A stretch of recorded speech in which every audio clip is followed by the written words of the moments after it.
Hello. Hello, everyone. It is 2:00 on Wednesday, May 6th, and we are here for our special Ask the Expert Antarctica presentation with our friend who's going to join us momentarily. You want to introduce Mom? Yes, I am Anne, and I am the mother of our dynamic mother duo of Travel That Matters. And we're really excited to learn all about Antarctica from our expert. I'm really excited about learning more and more about this beautiful white continent. Yes, we're doing this because Antarctica is at the very top of my wish list, and I know some about it, but there's a lot more to know. And our guest, Rich Pagan, has actually been there more than 50 times as a guide. 50. 50. So I'm pretty sure he can answer any question we can dream of. So if you are here and you are live, please put your comments in. It's Shannon. Hi, Shannon. She says that she wants to see the penguins. Yes. So let's not wait any longer, and let's introduce Rich Pagan. Okay, here we go. 3, 2, 1. There he is. Hey, all right. You guys kept me trapped in there for too long. I was waiting. Yes. So, anyway. Rich, tell us about yourself and your relationship with Antarctica, and just kind of let people know who you are. Okay. My name is Rich Pagan. I'm from New York originally, but I live in Minneapolis, and I have, for my entire adult life, which is very short, no, not exactly. I've always worked as a biologist and an educator and a guide in travel. So in 2004, I took my first trip to Antarctica, and I've gone back every year since. And I work in other parts of the world as well, but it's one of my favorite destinations. So when Anne and Angela asked me to speak about it, it was a no-brainer. And so here I am. So feel free to ask any questions, and I have some photos I'll show that'll kind of generate some stories, and I'm sure that Anne and Angela have some questions as well, but feel free to ask in the comments section and I can answer anything you like. So what is it? So you've been that many times, like why is it still at the top of your list? It's one of those places that each time you go is totally different, and depending on the season you go, it's completely different as well. So for example, may I show you a photo? You may. All right, let's have a look. So this is a photo that I took. It's actually a photo I've taken a bunch of times. There's a location that we sometimes go to on trips that there's this viewpoint that I just love. And I remember the first time that I went there, I took a picture of it, and I started taking pictures of it every time that I've been back there. And every time you look at that one exact peak, it looks totally different. The light's different, the clouds are different, the amount of snow on it is even different. And so that's why I really think it's a place that you can go back to multiple times, and it's completely different. And in fact, early in the season, you can see different wildlife and different stages of the penguin breeding cycle than you'd see later in the season, and they're both different and wonderful. Okay, I was checking to see if any other questions coming up yet. Not yet. So I wanted to ask you kind of more of the practicalities of what it's like to go from the U.S. to Antarctica. I know that there are, most of the time people fly into Argentina. There are a couple other places that you might start from, but Argentina seems to be the kind of typical place. Is that true? Yeah, so Chile and Argentina over the past couple decades have sort of had a tourism battle, let's call it, to see who would get the business, and Argentina has gotten most of it. And so Ushuaia, Argentina in the south is the best place to go out of. That's where most of the ships come to. And it's a couple-day trip down to Antarctica. In fact, it used to be like 2.5 days when the ships were older and slower, and now it's even shorter trip than it was. One of the nice things, if you're coming from the States, is that you're on almost the same time zone, if not the same time zone, going to Argentina. So even though it's a long flight, it's not a jet lag type situation. Oh, that's good to know. Yeah. And so Shannon's asking, the best way to see it, cruises, tours. We talked about this. Tell us what your thoughts on. There are flights that you can take directly to Antarctica, but I'll let you talk about that. Yeah. So there is I think a company now that does flights to an island in the South Shetland Islands, but I don't recommend going that way, even if you're concerned about the motion of the sea, just because it's sort of it's almost like this perfect arrangement of a trip. You've got 2 days going down where you have lectures and you learn about the place, you get excited about the place, then you have your time in Antarctica, and then there's a couple of days coming back on the ship for sort of reflection and talking about all the things that we experienced. The flights are also problematic because the weather's quite iffy in the South Shetlands, and so the flights do on pretty regular occasion get canceled. So I would tell everyone to resign yourself to taking a ship, and obviously Anne and Angela can help you figure out which company or which ship is the best for you, but there are different sizes, different number of passengers, different amounts of comfort, let's call it, and they're all good. Really, the point of going is that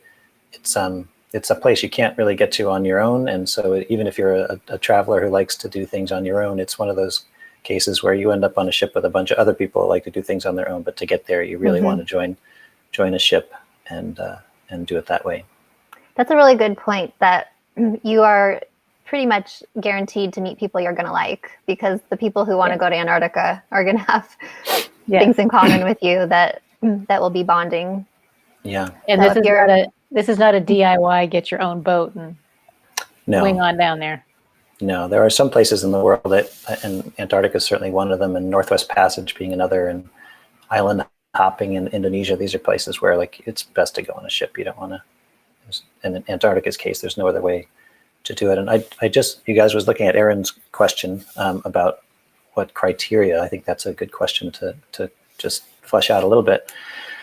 So her question is, what criteria would you consider asking and understanding for choosing a company/ship?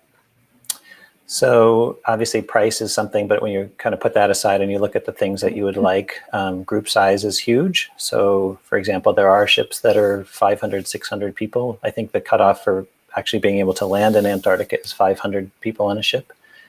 So you definitely want to be less than that.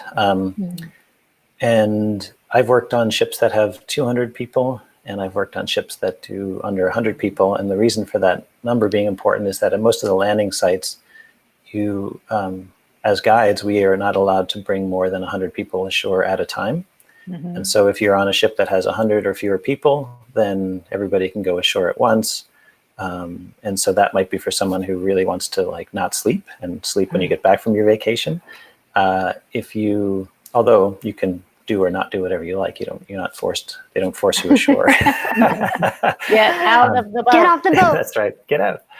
And then let's say you have 200 people on the ship. That means that it'll go in two groups, a group A and a group B. And so half the group will go ashore while the other group is on the ship, and then flip-flop. Or some companies will actually have an alternate activity, a Zodiac Cruise, which is one of my favorite things to do, which is basically you get in the Zodiac and you go exploring and look at things from these black rubber boats that are good fun. So if you're with a company that does that, then half the group is ashore while the other half's in the Zodiacs, and then you flip-flop.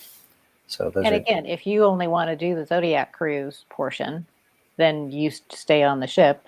Yeah. And again, the level of luxury, that wouldn't be all bad. Yeah. Well, and Erin, also, you submitted a question via Messenger that's similar to Shelby's question about when to go. And before Rich answers that in more detail, that is there basically, like, our job as travel advisors is to find out the things that are most important to you, and then sort of find the right mix of company and ship and itinerary so that you can get the best of what you want, like tick off the most boxes. So, and Rich, I'll let you talk more about the time of year, because I think it's like any time of year that you can sail there is good, depending on what it is you're looking for. Right. And I put a photo up if you want to pop it up there, that just to talk, that kind of introduces the topic of time of year. So that's a young Gen 2 penguin. the mom or dad is up to the right. So that's a bird that is probably at that size, I would say 2 or 3 weeks old. So this is probably sometime in maybe mid-January or so. So a big consideration. I mean, I was telling Angela and Anne earlier that it's one of those places that is so great to go back to, just because you see, different stages of what the penguins are doing. So, for example, if you want to see the nest building and birds on eggs and also lots of ice still in the water and that kind of thing, then early in the season, which would be December. There are some companies that go, I think the earliest would be late November, but before that, it's that whole area is frozen during the winter. The sea is frozen, so I don't recommend that time of year. And then if you want to see chicks that are bigger, then late January is good. February is nice. And even the leopard seals, which I'll show you a picture of here, they are one of the quintessential Antarctic wildlife. And Wow. you don't see them every trip, but here's one. You can see the big teeth on this thing. These guys Wow. eat krill Looks like a most shark. of the year. Yeah. Look at those teeth, huh? And actually, if you look closely at the teeth, you can see that each tooth, apart from the big canines, has 3 parts to it. They're like cusped teeth. And so most of the year they feed on krill, which is a free swimming shrimp essentially, and they just go through swarms of it, open their mouth, and then close their mouth up, and those little gaps in the teeth, they can push water out. And so that's basically acting like a sieve. But in February, March, they show up at the penguin colonies and hunt the chicks. So that's that's the time of year for that. Although it's not a sure thing. If you don't want the potential to see a chick eaten by a leopard seal, don't go at that time of year. If that will make you cry. They do get eaten other times of year by other things, but I won't mention that right now. Let's see. What other questions are we seeing? Well, before we go off of time of year, yeah. And this is something that probably is an obvious answer, is there a large temperature fluctuation depending on the time of year you go? No, I would say from the time of year when companies go, which will be December through February, maybe into March, it's much the same. And you have variation. Basically, the weather fronts go through every week or 10 days, and you'll have cloudy, sometimes rainy weather, even snow. And then you'll have these days when there's not a breath of wind and it's beautiful blue sky. And because it's moderated by the sea, there's ocean all around. It doesn't really get much below freezing, but you can have a nice warm day without wind where it can get up into the 40s Fahrenheit. Can you imagine? Oh, that is warm. Yeah. So it does vary. It does vary a little bit, but I haven't noticed by time of year though. Okay. Well, that actually brings up the question that I have is about gear. Like, what are the most important things to bring to pack? And I do know that especially the companies that we would recommend would have some of that gear available for the passengers as part of what you're paying for. Right. Yeah. So can you talk about that? Sure. So for gear, you would bring layers, long underwear layers and such. Most of the companies, and you can check with Anne and Angela about this, but most companies will have a parka for you and rubber boots that you rent from a company that delivers them to the ship. So it's gotten a lot more streamlined in that way. So you don't have to worry about bringing a big pair of boots and which boots to bring and all of that.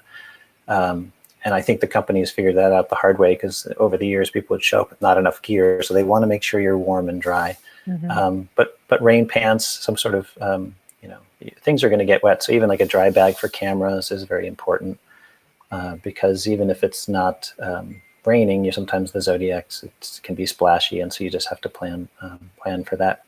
Some companies have walking sticks, which just the question of how strenuous are these tours. They're generally as strenuous as you want them to be, or as unstrenuous. So often we try and offer hikes here and there to for people that want to maybe stretch their legs a bit. We'll do like nature walks. We'll have just kind of get off the boat and hang out with the penguins options. So there's no need to feel like you need to do too much or too little, but each company's a little different. So you can, if you know that you want to be as active as possible, then maybe one company is a good match for you. And if you are not so concerned with that, then maybe you have some more options. So I had a question. I lost it. So how close do you get to the wildlife? So it's kind of like the Galapagos in that the animals didn't evolve with people around, so there's no fear of them. There's no, it's like they don't like us or dislike us. They just look at you and sort of like, that's an interesting thing. We give a briefing on the way down, just explaining sort of the guidelines to follow, which is to keep 5 meters, 15 feet between you and anything. That's our guideline for us and the wildlife. The wildlife doesn't listen to that though, and that's fine. So sometimes you'll if they come to you, it's okay. If they come to you, it's fine. Yeah. I mean, obviously we don't recommend touching anything or bothering anything, but you'll have penguins that will, every now and again, there'll be an individual who gets really curious about the color of your parka or something and comes up and you can see it, looking at you. And so there's lots of actually, there's a photo you should show. Oh, okay. Let's see. That gives an idea. Oh, I know the one you mean. There it is. Yeah. So this is a picture that I took. I love that photo. Yeah. In this case, that's a bird. If you don't care about birds, which I mean, that's Rich is very knowledgeable about birds, so don't tell him you don't like birds. But yeah, and I would tell everybody these are not, because some people think of things like there are birding groups that go to Antarctica, but this is a trip that encompasses history. It encompasses geology. In fact, this is a Deception Island, which is a volcano that has a little gap, and it's a flooded volcano with a little gap in the side, so ships can travel inside.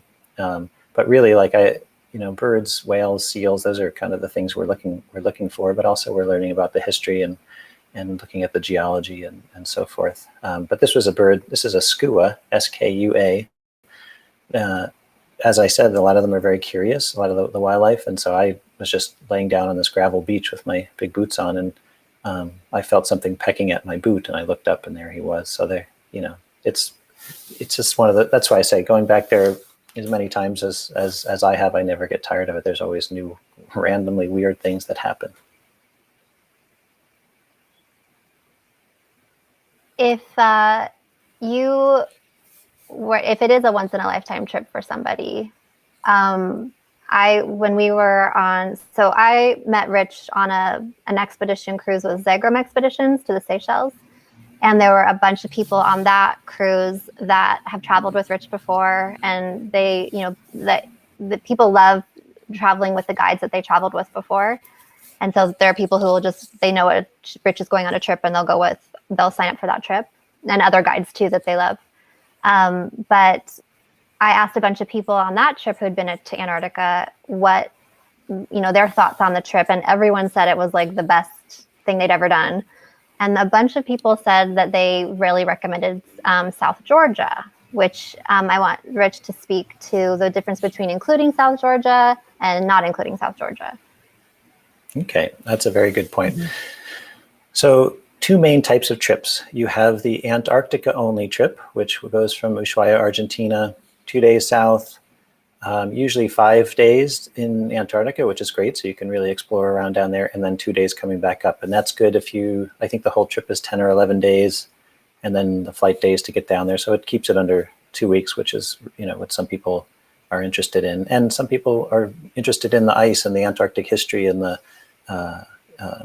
just more time to explore down there. And that would be a great trip for those people. And it's one of my favorites. I recommended that to my dad when he was wanting to come.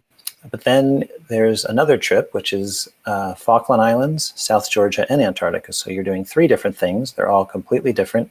It's a longer trip, maybe anywhere from 16 to, in some cases, depending on the company, 20 days. Mm. And so you're seeing different things. And I'll just flip another picture up here. Let's start with the Falklands. I'll just show you. Actually, I'll start with this. Mm. This is a black-browed albatross. And albatrosses, for the most part, except for a random few, don't breed in Antarctica. But you will see them on all trips during the sea days, which is when you're crossing from A to B and back again.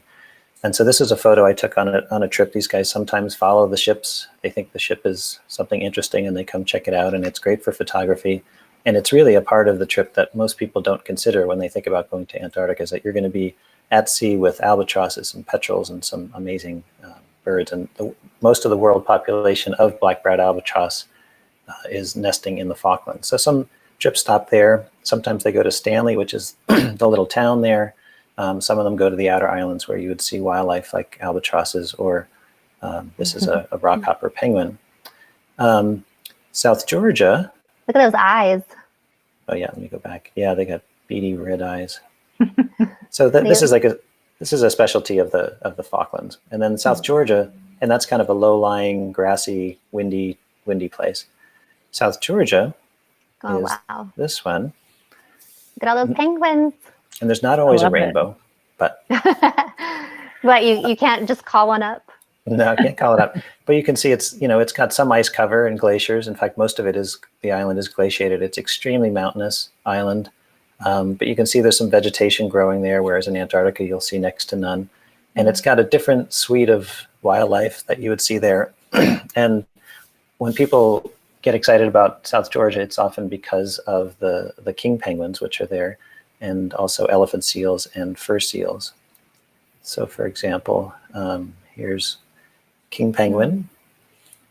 So they are the slightly smaller. Those are the ones, are those not the same ones that are in March of the Penguins? No, very good lead in though. Thank you, Angela. They are the smaller cousin to the emperor penguin. And they are not an Antarctic penguin. You don't find this species in Antarctica like you do the emperor penguin from March of the Penguins. These are found in sub-Antarctic areas like South Georgia, and in huge groups. And they actually nest on beaches, but laying the egg on their feet, just like in March of the Penguins. So how close were you when you took that photo? This was zoomed in, but I'll tell you, let me just go back to that one photo. You can see the beaches are incredibly crowded with wildlife. It's a real wildlife bonanza, let's call it. I mean, you can see finding a place to land on the beach is a challenge, and figuring out where the places we can go not to disturb things. So it's just a different type of experience there. Yeah. There's also, let me just show another photo. Elephant seals on the beaches, and also fur seals. So cute. So it's just a different suite of things. So the thing to consider is how much time do you want to spend? Also, just keep in mind, if you're going to Antarctica and back, you have just 2 days down, 2 days back. If you're doing this trip, you'd have a day to the Falklands, then 2 days to South Georgia, then 2 days to Antarctica, and then 2 days back. So a lot more days at sea. More days at sea, which is, can be good fun watching those albatrosses and petrels. And then sometimes that translates to maybe a fewer days in Antarctica itself, because you're spreading out the time in other places. And so that actually leads me to a question that, so can you explain what Drake's Passage is in case people that are watching don't know, and then talk about that experience, like the good and the bad? Yeah.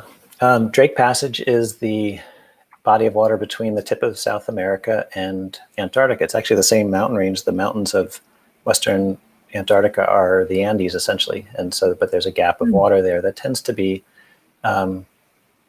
at least known for the fact that it can be very windy. And sometimes it is, and sometimes it's not. And so I know people sometimes have questions about, well, like what, are the seas rough, or what is the wind like? That area tends to be quite windy, because it's the only place on Earth where the wind is not ever hitting land. It's constantly just, going around at that latitude and circling and circling. So it can be quite windy. But some trips we have what we call the Drake Lake, which is when it's flat as can be. And other times the wind will build up, and you'll start to get swell, and it can be a little bit bumpy. So I always tell people, I take a Dramamine or something, bring it with you, just take the stuff. You get a little tired, who cares? It's fine. It's worth it. And then if it does get a little rough, it passes. And once you're at your landing spots in South Georgia or the Falklands or Antarctica, you're in protected water. So basically the weather patterns are maybe every 10 days or so a front comes through. And so there's no way to know until your trip goes whether you'll get a Drake Lake or a Drake Shake, as they call it. But I wouldn't let that deter you. It's so worth going. And if you just figure out, have some Dramamine with you in case the captain gets on and says, well, we're expecting the wind to pick up. So then you take your Dramamine and you're good to go. Well, there was somebody that was on that Seychelles cruise that had an issue with seasickness, and he said that he was not pleased. It wasn't like he was comfortable, but it was 100% worth it. So Yeah. you just, like you said, you prepare and you just know you're going to potentially be uncomfortable, and then you have an amazing experience. And there are different ships that are different sizes. For example, there's a company called Ponant that has some quite new ships that have stabilizers, these little wing stabilizers that come out, and as long as you're not down in the ice, you can have those out. That keeps the ship motion down a little bit. So that might be one of your questions, is like, what kind of experience do you want to have ashore, with the guides and group size and stuff, and then also like, what is the ship like as far as the ride, or how much luxury do I want or not want, or so forth. Right. And Julia's here. Julia and Rich know each other also. Hi, Julia. You're late, Julia. We've been waiting. Let's see. There was a question that that Darren said about which expedition companies would you recommend or stay away from. I feel like that's a question that maybe we don't answer in this forum, but we can definitely have an offline answer to that. Yeah, I think that's good. I've worked for a bunch of different companies, and then I've heard other things as well. So, but I think it might be best to just have a chat with these guys later. Yeah. See, Aaron's asking, is it common for ships to have Wi-Fi? What is the situation with connectivity? Each ship is different depending on, I won't even say how old or new they are, but sometimes some ships have it good and some ships have it, but it doesn't work so great.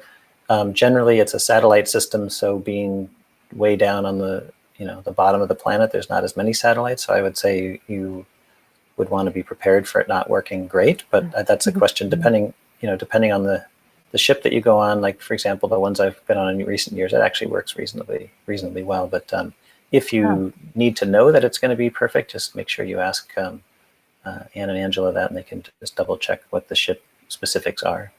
Yes. Yeah, but I would, unless there's a reason that you have a family member that you need to be able to be in touch with or something, I would say look for a place that doesn't let you have Wi-Fi. Yeah, yeah, that's true. Be off of it. That's the point, kind of.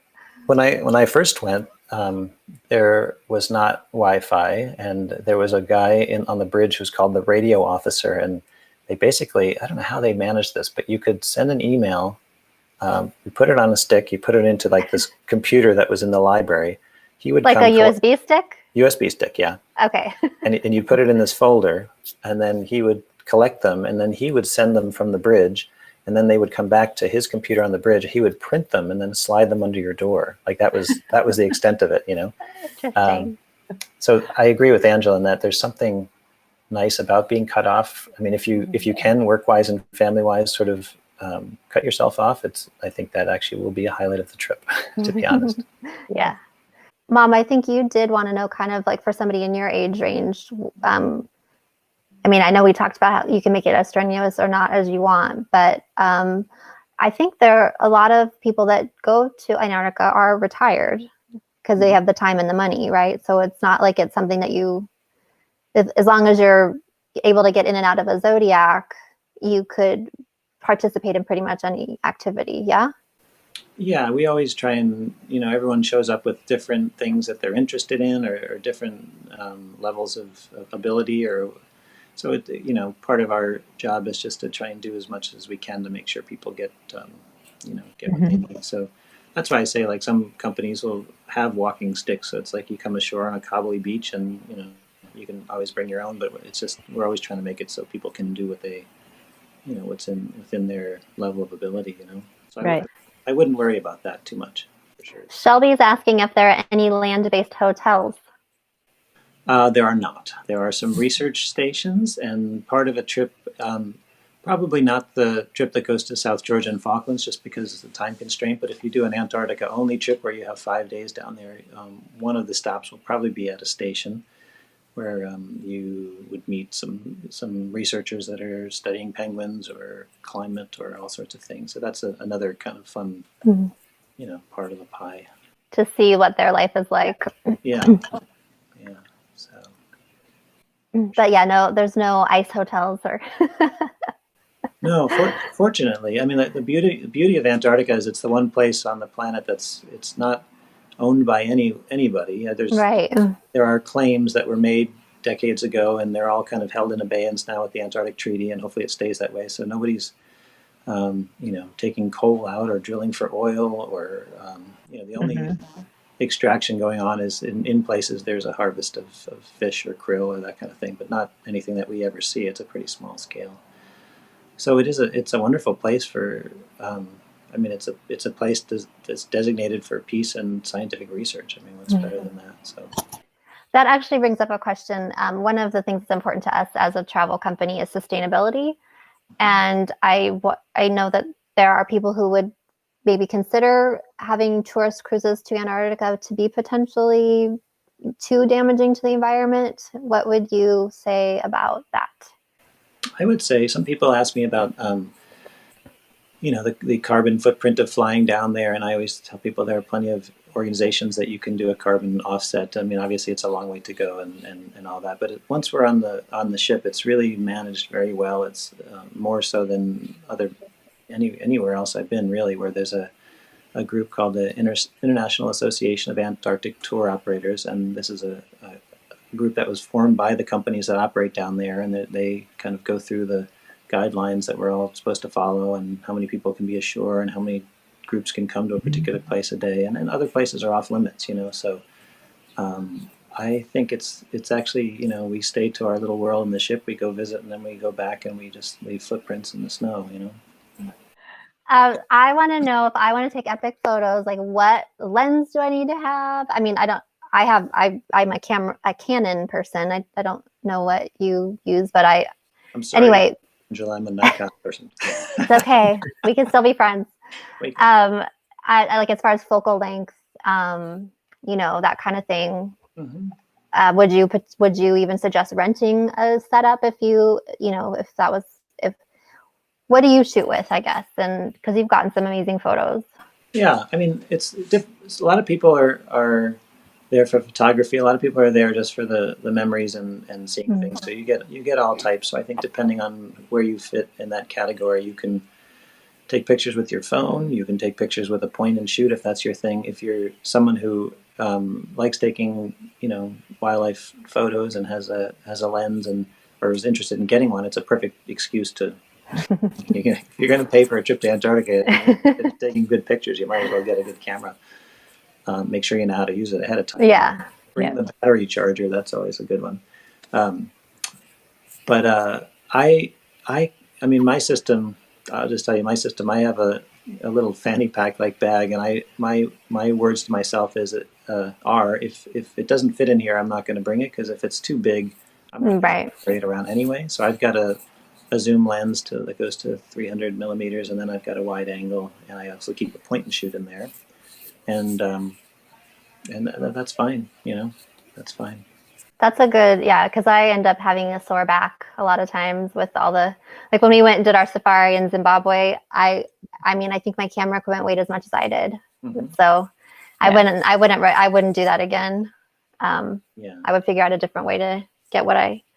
But you definitely can't have a point and shoot in Africa, if you want to get good photos. Yeah, I mean, here there are things are close, and you're or I mean a phone, not a point and shoot, a phone. Sorry. Right.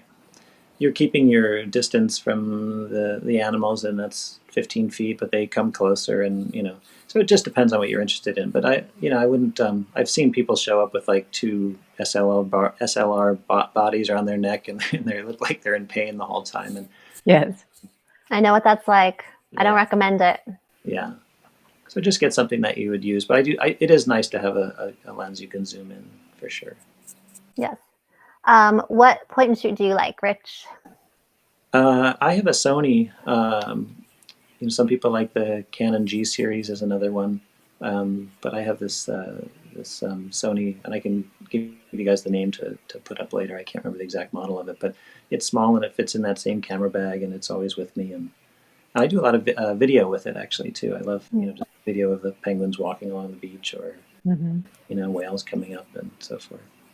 Well, I'm looking into switching to mirrorless, and I think Sony's a good company for if you want to go mirrorless. Yeah, that's what I've heard too. Yeah, for sure. Well, speaking of whales, is Oh, there yes. is there a season, or because the season is so short, it's the season?